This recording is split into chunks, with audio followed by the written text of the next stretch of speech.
పరిశుద్ధాత్ముడు ఎల్లప్పుడూ మనలో ఉండడానికి ఆయన ఈ లోకములోకి వచ్చారు. ఆయన ఎందుకంటే శిష్యులతో చెప్తాడు, ఇదిగో నేను యుగ సమాప్తి వరకు సదాకాలము మీతో కూడా ఉన్నానని వారితో చెప్పెను. ఆమేన్. ఇప్పుడు యేసు ప్రభు వారు వచ్చారు, ఆయన చనిపోయారు, ఆయన వెళ్ళిపోయారు. ఇప్పుడు యుగ సమాప్తి వరకు సదాకాలము మనతో ఉండడానికి ఎవరొచ్చారు? అమ్మా చెప్పాలి, ఎవరొచ్చారు? పరిశుద్ధాత్ముడు. మధ్యలో వెళ్ళిపోతానని చెప్పాడా? మధ్యలో వెళ్ళిపోతానని చెప్పాడా?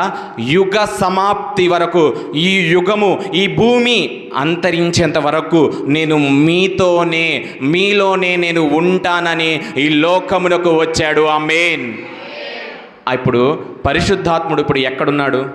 ఏదో ఆదివారం ఇక్కడ మనం ఆరాధన చేస్తున్నప్పుడు అప్పుడే పరిశుద్ధాత్మను నువ్వు రుచి చూస్తున్నావా? అప్పుడే పరిశుద్ధాత్మను పొందుకుంటున్నావా? మరి ఆయన ఏమన్నాడు? యుగ సమాప్తి వరకు నేను మీతో ఉండడానికే వచ్చాను. మరి ఆయన ఎల్లప్పుడూ నీలో ఉంటున్నాడా? ఈ పరిశుద్ధాత్ముడు ఎల్లప్పుడూ నీలో ఉంటే ఏం జరిగిద్ది? యేసు ప్రభు వారు చనిపోయిన తర్వాత పరిశుద్ధాత్మ దేవుడు వచ్చారు. యేసు ప్రభు వారు వెళ్ళిపోయారు, శరీరము వెళ్ళిపోయింది, ఆత్మ భూలోకం మీదకు వచ్చింది. ఆమేన్. ఆ భూలోకంలో ఈరోజు నీలో నివసిస్తున్న ఆ ఆత్మ ఎల్లప్పుడూ నీలోనే ఉందా? పరిశుద్ధాత్ముడు నీలో ఉన్నప్పుడు సర్వసత్యములోకి ఆయన నడిపిస్తాడు. ఏది మంచి, ఏది చెడు ఆయన నీకు బోధిస్తాడు.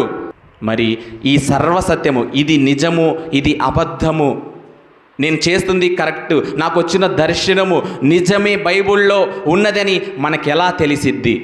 పరిశుద్ధాత్ముడు ఎల్లప్పుడూ మనలో ఉంటే సర్వసత్యములోకి ఆయన నడిపిస్తాడు. సర్వసత్యములోకి, ఆయన మార్గంలోకి నిన్ను నడిపిస్తాడు. నువ్వు ఒకవైపుకు వెళ్తుంటే అది తప్పు అని నీకు ఆయన బోధిస్తూ ఉంటాడు. నువ్వు మాట్లాడుతున్నది ఇది తప్పు అని నీకు బోధిస్తూ ఉంటాడు. నువ్వు చూస్తున్నది తప్పు అని ఆయన నీకు చెప్తా ఉంటాడు. అదే సర్వసత్యములోకి నడిపించడము. ఆమేన్. పరిశుద్ధాత్ముడు ప్రేరేపణ కలిగిస్తూ ఉంటాడు. మనము ఒకటి చూడకూడదని మనం చూసినప్పుడు పరిశుద్ధాత్మ దేవుడు ప్రేరేపణ కలుగజేస్తాడు. ఏమని? ఇది తప్పు, ఇది చూడకూడదు, ఇది మాట్లాడకూడదు, ఇలా చేయకూడదు అని ప్రేరేపణ. అంటే సత్యమేంటో ఒక పక్కన బోధిస్తూ ఉంటాడు, సత్యమేంటో ఒక పక్కన నీకు చెప్తా ఉంటాడు.